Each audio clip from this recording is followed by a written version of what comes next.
Have you ever wondered what goes on behind the scenes of a global Christian empire?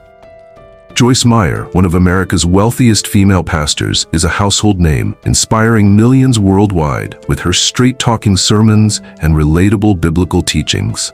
From best-selling books like Battlefield of the Mind to Living Beyond Your Feelings, her influence has reached far beyond the United States, touching lives even in the remotest corners of Africa. But recently, things haven't been as smooth as they once were. Surgeries, canceled events, and even government investigations have raised questions. What's really going on with Joyce Meyer? Let's dive in. Joyce Meyer Ministries, the powerhouse she founded alongside her husband Dave in 1985, has grown into a global Christian ministry. But their journey to success wasn't overnight. Joyce, originally a member of Our Savior's Lutheran Church in St. Louis, began leading a Bible class at a local cafeteria. Her passion for teaching caught fire, and she soon became active at Life Christian Center in Fenton, where she ultimately became associate pastor. Her popularity as a Bible teacher skyrocketed, and she took her teachings to the airwaves with a 15-minute radio broadcast on a local St. Louis station. But it was in 1985 when she took a bold step, resigning as associate pastor to launch her own nonprofit ministry, Life in the Word. From there, Joyce built an empire, using TV shows, radio broadcasts, and conferences to spread the message far and wide. But as her influence grew, so did the challenges. Let's explore what happened next. Joyce Meyer expanded her influence beyond radio, broadcasting her show across multiple Chicago and Kansas City stations. In 1993, her husband encouraged her to take an even bigger leap, launching a television ministry called Life in the Word. This decision paved the way for her widely popular program, Enjoying Everyday Life, which continues to air today. By 2002, Meyer's impact had reached new heights. She secured a staggering $10 million deal with Hachette Book Group for the rights to her independently published books. That same year, Time magazine recognized her as one of the 25 most influential evangelicals in America. Her annual women's conference in St. Louis became a major event, drawing thousands of attendees and growing in popularity year after year. Beyond preaching, Meyer took action. She founded Hand of Hope, the outreach arm of her ministry, providing food, medical care, and humanitarian aid worldwide. Her teachings, often centered on overcoming abuse and the power of faith, deeply resonated with millions. Over the decades, she built a massive global ministry, becoming a household name in Christian circles. However, in recent years, signs of strain have emerged. A noticeable decline in live events and public appearances suggests underlying challenges, whether operational demands or personal factors. Historically, her conferences were a cornerstone of her ministry, attracting huge crowds eager to hear her speak in person. But now, many of these events have been replaced by pre-recorded sessions, signaling a shift as the ministry navigates financial and logistical hurdles. Another clear sign of strain within Joyce Meyer's ministry is its absence from television. Her program once aired on KNLT, a St. Louis Christian station run by Reverend Larry Rice, was dropped after Rice criticized her extravagant lifestyle and teachings, claiming they strayed beyond Scripture. This marked a significant shift, as television had long been a major platform for her message. Further challenges surfaced when her private jet was grounded, fueling long-standing accusations that she used it for personal luxury. The controversy surrounding her lavish spending had already sparked public scrutiny, and the downsizing of international operations only added to the speculation. In the past, her global reach depended on frequent travel, allowing her to connect with audiences worldwide. But now, with these efforts scaled back, many question whether financial pressures are at play. The ministry's focus has also shifted towards social media, relying heavily on pre-recorded messages and inspirational quotes to maintain outreach. While this strategy keeps her presence alive, it lacks the dynamic, real-time engagement that once made her ministry so personal and powerful. The absence of live interactions has left many wondering if these changes signal deeper challenges behind the scenes. Observers have pointed out a change in her vigor during speaking engagements, along with shorter recovery periods between events. Whether due to aging, health concerns, or the sheer toll of decades in ministry, it's clear that something is different. But if you're wondering what really happened to Joyce Meyer, it's more than just personal changes. Her ministry has also been facing major financial and operational hurdles. For years, Joyce Meyer Ministries was a powerhouse in global Christian outreach, but mounting scrutiny and rising costs have taken their toll. One of the biggest challenges came from a Senate investigation led by Senator Chuck Grassley from 2007 to 2011. The probe examined allegations of misusing donations, with reports of extravagant expenses raising eyebrows, such as a $43,000 table and a $10 million Gulfstream jet. Critics argued that her lifestyle contradicted the mission of a ministry meant to serve others.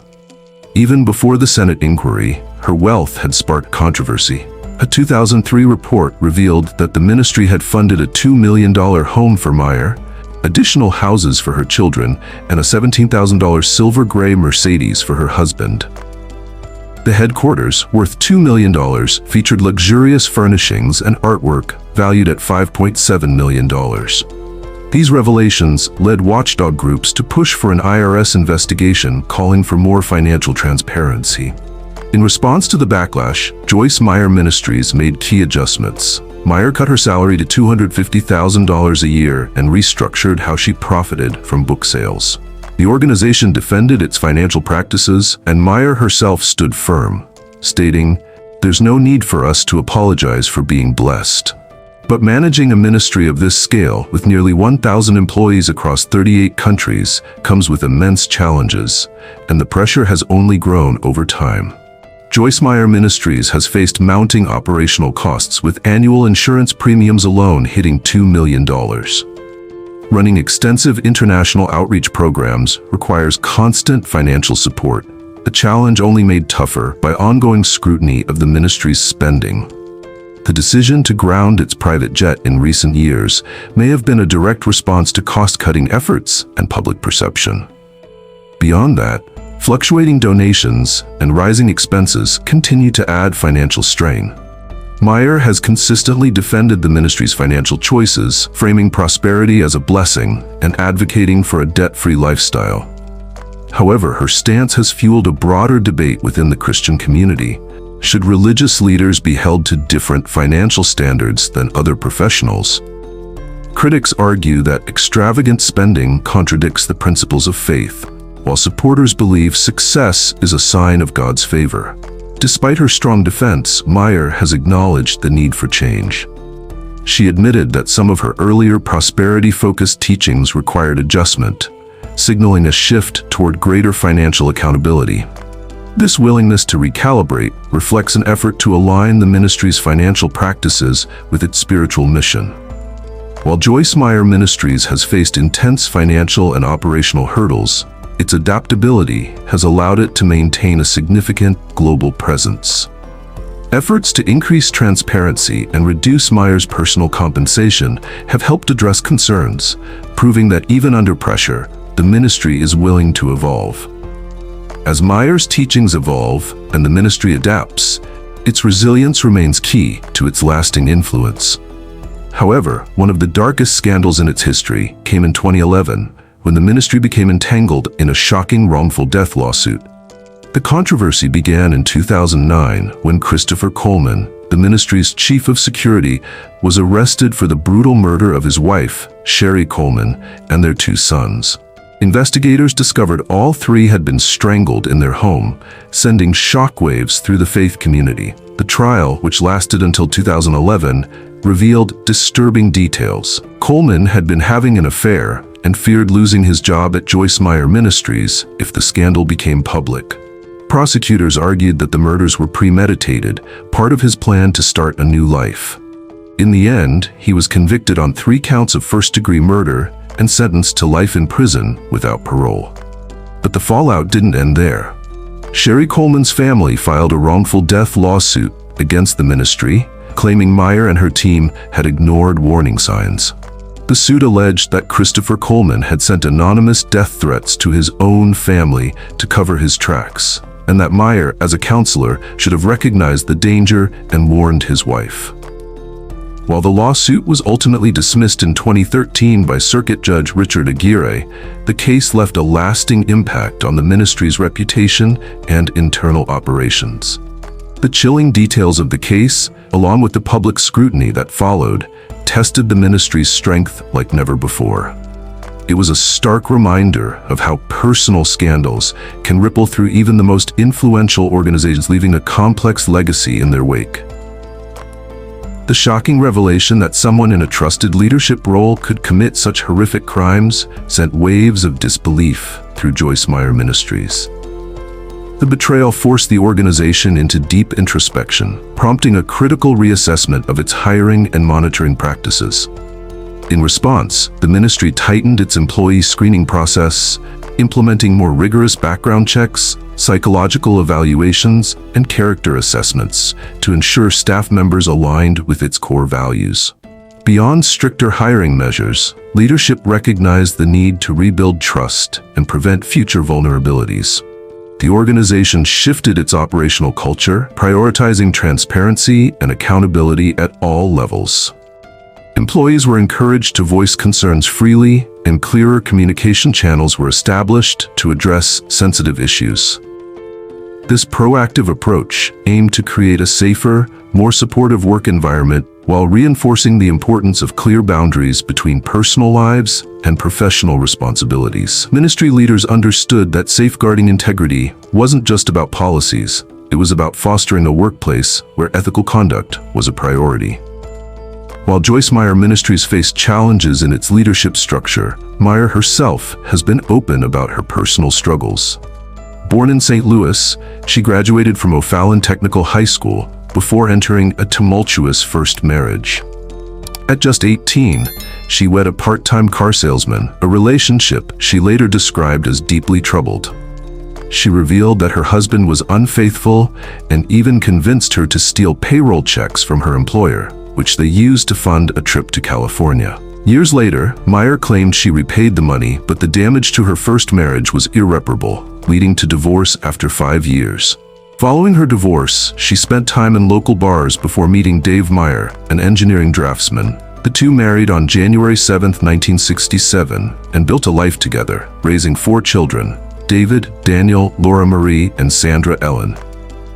While having her entire family involved in the ministry has strengthened its operations in some ways, it has also fueled criticism. Some argue that the strong family presence blurs the lines between personal and organizational interests, raising questions about leadership dynamics and financial accountability. At the core of Joyce Meyer Ministries is a family-driven leadership structure. Her husband, Dave Meyer, serves as vice president, bringing nearly 3 decades of experience. Meanwhile, her youngest son, Daniel Meyer, leads U.S. operations as CEO, while her other son, David Meyer, heads Hand of Hope, the ministry's global outreach division. Her other children also hold key roles, shaping the organization's direction. While a family-led structure fosters trust and a unified vision, it has also raised concerns. The blurred line between personal and professional life complicates decision-making, making it difficult to separate ministry responsibilities from family dynamics. Every major decision, promotions, strategic shifts, and leadership transitions, has been a family affair, sparking criticism about governance and fairness. As Joyce Meyer gradually stepped back from her intense public schedule, Daniel Meyer took on more leadership responsibilities. His growing influence marked a major shift for the ministry, testing both leadership stability and family cohesion. Balancing the weight of his role with the expectations of a global audience added pressure, making succession in a family-run organization even more complex. While this transition aimed to ensure continuity, it also intensified scrutiny over the concentration of power within the Meyer family. One of the most persistent criticisms has been accusations of nepotism. Many have questioned whether leadership positions are awarded based on merit or family ties. Detractors argue that having multiple family members in high-ranking roles raises ethical concerns, fueling opposition to their continued presence in the organization's hierarchy. Financial transparency has been another recurring issue. Reports have surfaced about extravagant spending, including tens of thousands of dollars on luxury furniture and at least $4 million spent on homes for Joyce Meyer and her 4 children. The ministry reportedly covers all utilities, maintenance, landscaping, and renovations for these properties, further igniting debates over financial accountability. Critics argue that while family members hold leadership positions, their financial benefits appear disproportionate, casting doubts on the organization's fiscal responsibility. As these concerns mount, Joyce Meyer Ministries faces the challenge of maintaining its reputation while navigating leadership transitions and financial scrutiny. The tension between family loyalty and public accountability remains a delicate balancing act, one that continues to shape the ministry's future. The inner workings of Joyce Meyer Ministries remain largely opaque, with family members controlling key leadership positions. This dynamic has fueled ongoing debates about transparency and influence within the organization. However, one of Joyce Meyer's most shocking moments came when she publicly admitted that her teachings on faith and prosperity had been misinterpreted, even by herself. For years, she preached that hardship stemmed from a lack of faith, a belief that sparked widespread criticism. Many accused her of looking down on the poor, blaming their struggles on spiritual shortcomings rather than external circumstances. Then, in a surprising turn, Meyer took to Instagram and admitted her perspective had been flawed. In a video clip that went viral, she acknowledged, "I'm glad for what I learned about prosperity, but it got out of balance. I'm glad for what I learned about faith, but it got out of balance. Every time somebody had a problem, I believed it was because they didn't have enough faith. If you got sick, you didn't have enough faith. If your child died, you didn't have enough faith. Well, that's not right." Her candid confession stunned many. For someone who had built a ministry around the prosperity gospel, this was a complete shift. She reinforced her new stance, adding, "I don't care how much faith you have, you're not going to avoid trouble. Jesus said, 'In this world you will have tribulation, but cheer up, I have overcome the world.'"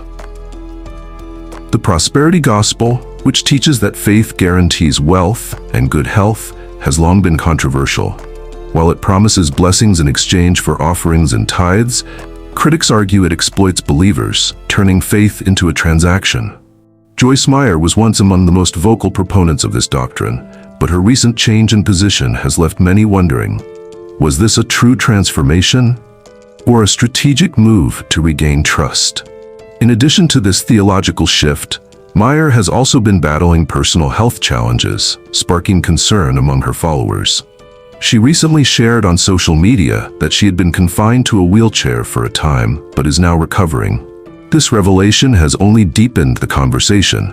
If someone who once preached unwavering faith as the key to health is now facing serious medical issues, what does that mean for the message she once spread? Joyce Meyer recently opened up about a difficult period in her life, sharing a video update on her health. "As you know, I've had some downtime because of a fall that led to a broken ankle and back surgery. That surgery caused a blood clot, which created complications in my other leg. I've actually been in a wheelchair for the past month," she revealed. But there was a silver lining. Her doctor had just cleared her to start walking again. "I still have to wear a walking boot for 3 weeks, but I'm on full weight bearing, which is amazing." At 85, the well-known preacher's declining health has sparked growing public concern. While she remains a strong voice in the ministry, her recent surgeries and complications have raised questions about her ability to keep up with the demands of her work. This concern is especially striking given her decades of teaching on overcoming depression, handling anxiety, and emotional healing. For someone who has guided millions on managing life's struggles, facing her own emotional and physical battles is an unexpected twist. Speculation about Meyer's health isn't new. In 2019, a visible tremor during one of her public appearances led to a wave of online discussions. Though she never addressed it in detail, social media amplified the concerns, with clips and commentaries spreading rapidly. Some questioned whether she was still fit for leadership, while others defended her, emphasizing that health struggles don't diminish one's spiritual calling. Being in the public eye has always been a double-edged sword for Meyer.